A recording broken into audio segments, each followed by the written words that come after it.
Hi, this is Reddit Confessions channel. Tick-tock, tick-tock. The sound of the clock ticking on the kitchen wall had never bothered me before. It was a quiet rhythm, a background noise that faded into the hum of everyday life. But tonight, it was deafening. Tick-tock, tick-tock. I sat at the dinner table, staring at the untouched plate of food in front of me. The fork in my hand felt heavier than usual, as if the weight of my entire marriage rested in its dull silver prongs. Across from me, Marlene laughed softly at something on her phone. Her eyes sparkled under the dim kitchen light, and for a moment, she looked just like she did 30 years ago, young, carefree, mine. But she wasn't. Not anymore. The glow from her phone reflected off her face, and for the first time in my life, I noticed something I had ignored for far too long. The way she smirked at a message. The way her fingers hovered over the keyboard before typing something quickly. The way she immediately flipped the phone over, as if even its presence on the table was a danger. Something was wrong. I cleared my throat. "Who's that?" She looked up, her expression too neutral, too practiced. "Oh, just a work thing," she said, reaching for her wine glass. She took a sip, never breaking eye contact. I had always admired how effortlessly she could command a room, how she could hold a conversation without revealing a single thing she didn't want to, but at this moment, that skill, the one I once found charming, felt like a knife in my chest. "Late night work chat?" I asked, keeping my voice even. She shrugged, swirling the wine in her glass. "You know how it is." But I didn't know how it was anymore. For 30 years, I believed in us. I trusted in the life we built. I never thought to question what was hidden in the late nights, the extra hours, the business trips that seemed a little too frequent. Until now, I set my fork down carefully, pressing my palms against the cool wood of the table. My heart pounded a steady, relentless beat that matched the ticking of the clock. Tick-tock, tick-tock. It was happening, wasn't it? The thing you read about in books, hear about from devastated friends, but never imagine happening to you. A lie sitting right in front of me. I swallowed hard. "Hand me your phone." Marlene froze, just for a split second.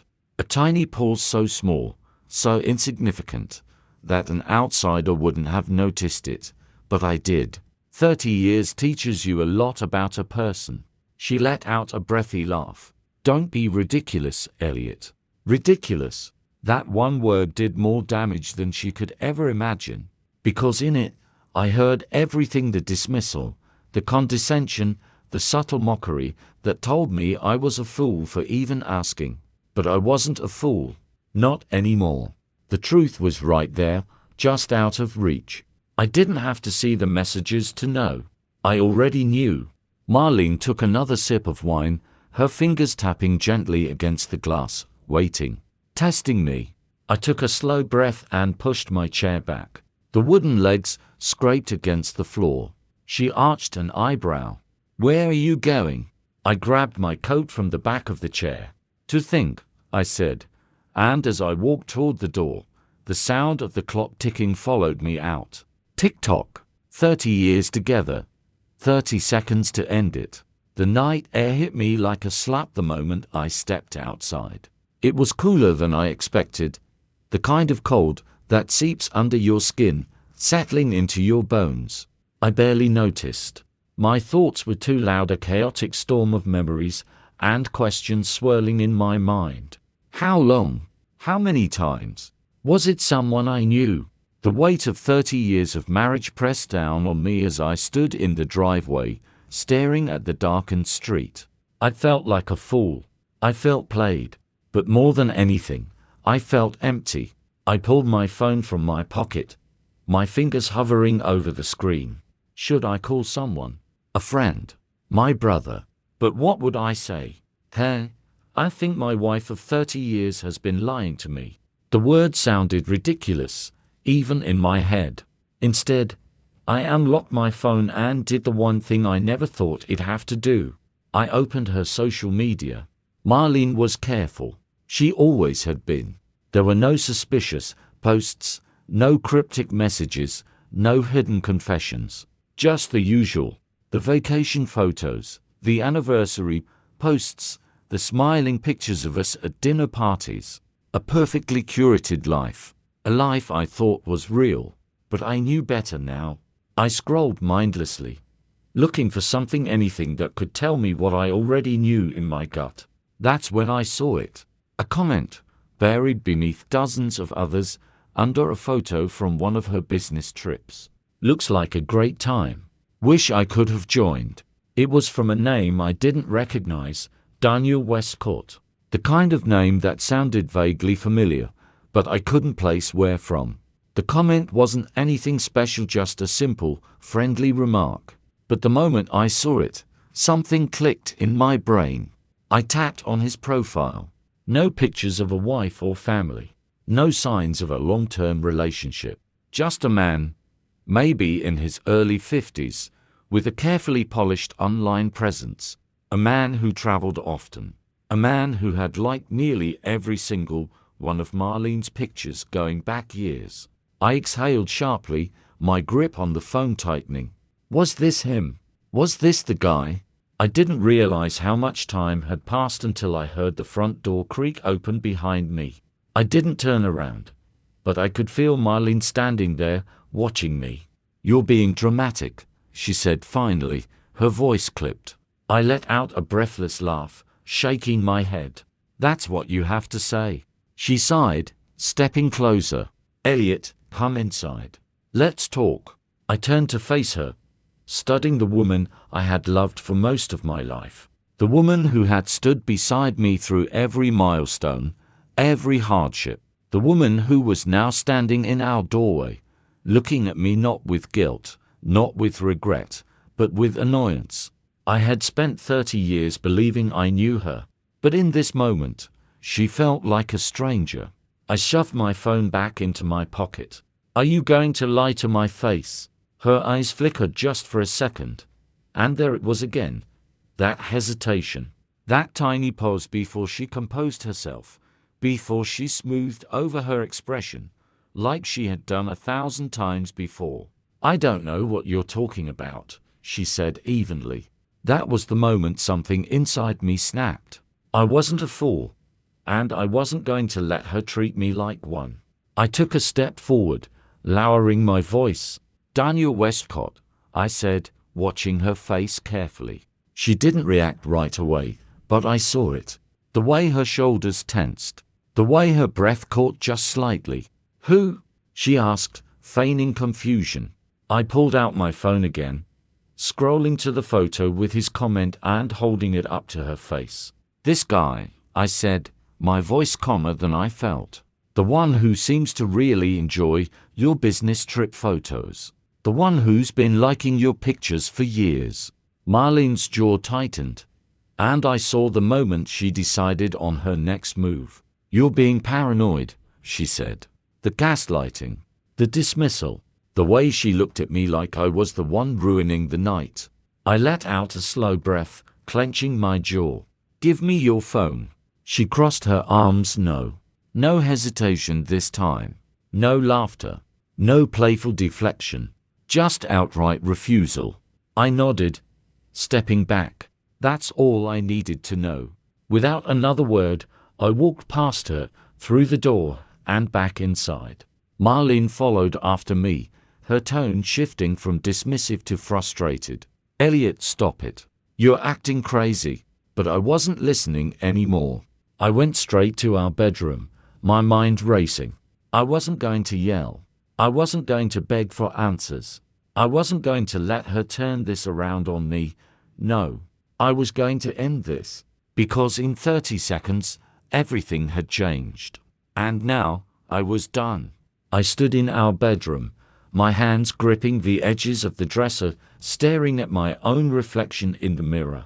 The man looking back at me was someone I barely recognized. There was something hollow in his eyes, something heavy in the way his shoulders slumped. I had always been a man who believed in hard work, in trust, in the kind of love that could endure anything. But now I was a man staring at the wreckage of 3 decades, trying to understand how I had been so blind. Behind me, Marlene lingered in the doorway, arms crossed, her expression unreadable. I could hear the subtle shift in her breathing, the way she was carefully deciding her next words. She had always been good with words too good. But tonight, they weren't going to work on me. "Are you serious?" she asked, her voice laced with irritation rather than remorse. "Elliot, you're blowing this out of proportion." That word again. Dramatic. I clenched my jaw, my hands curling into fists at my sides. "Stop saying that." She rolled her eyes. "What do you want me to say, Elliot? That I've been unhappy for years. That I needed something different." My stomach dropped. That was it. That was the truth slipping out in a single careless admission. I took a step back, exhaling sharply. "So, you admit it?" She didn't say anything at first. Just stood there, arms crossed, as if debating whether it was worth the effort to lie anymore. Finally, she let out a tired sigh. "Look, Elliot, things haven't been the same between us for a long time. And yes, I've been seeing someone." I stared at her, waiting for the wave of devastation to hit, but it didn't. Not the way I expected. Instead, a strange sense of clarity settled over me. The weight I had been carrying in my chest for days, maybe even years, lifted just a little. I nodded slowly. "Right.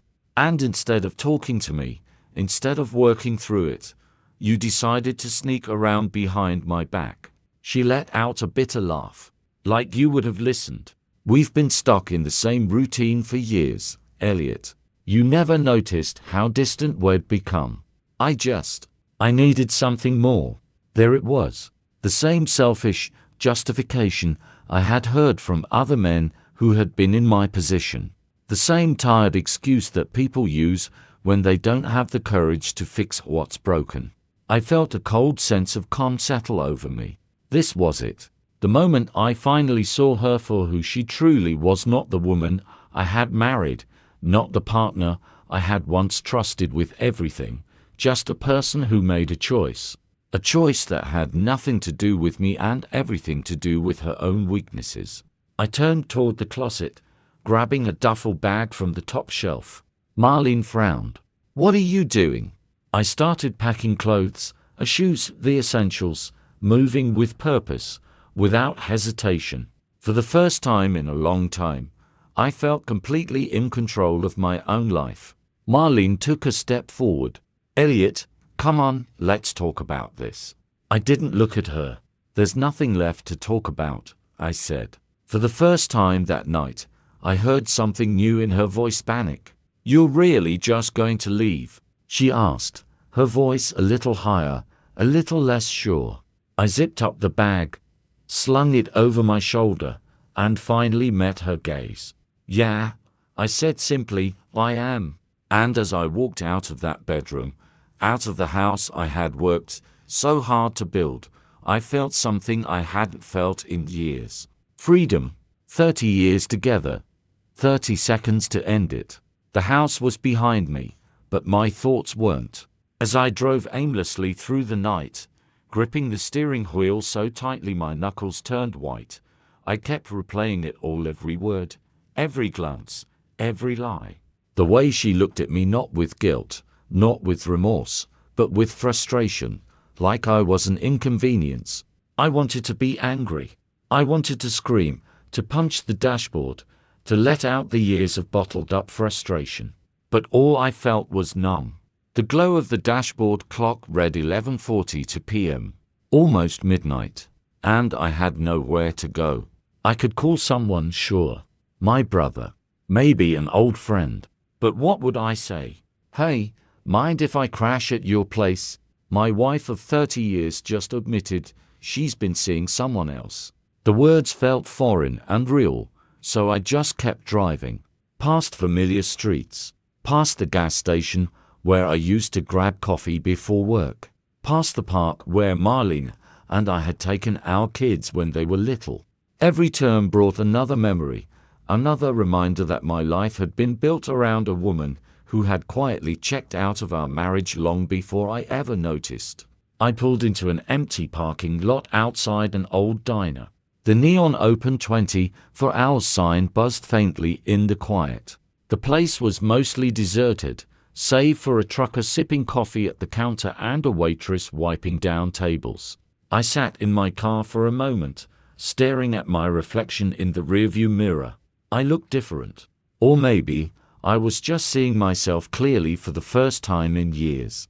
With a sigh, I stepped out. The cold night air wrapped around me as I pushed open the door to the diner.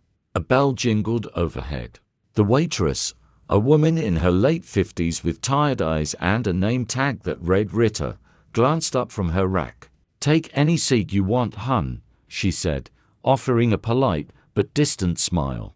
I slid into a booth by the windows, staring at the laminated menu without actually reading it. A minute later, Ritter appeared with a notepad in hand. "What can I get you?" I hesitated. I wasn't hungry. My stomach was twisted in knots. My mind was a whirlwind of emotions I couldn't pin down. But I needed something. Something to keep me anchored. "Just coffee," I said finally. She nodded, disappearing behind the counter. I drummed my fingers on the tabletop, my leg bouncing restlessly.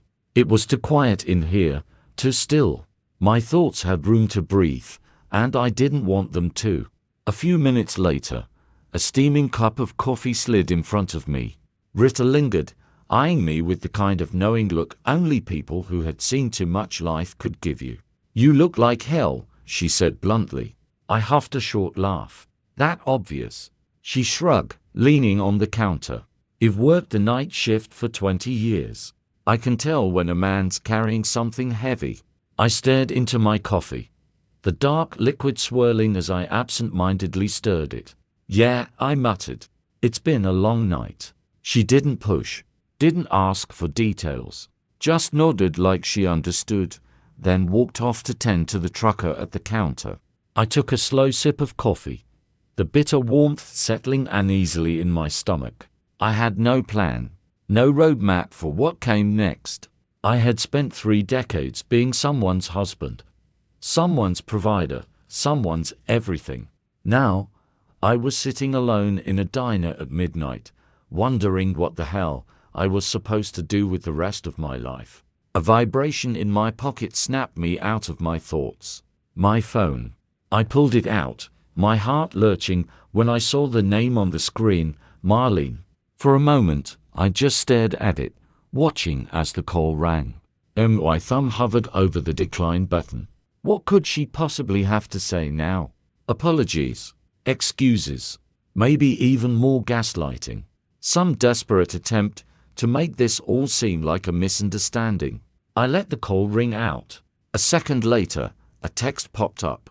"Marlene, we need to talk. Please don't do this." "Don't do what?" "Stand up for myself. Finally see the truth."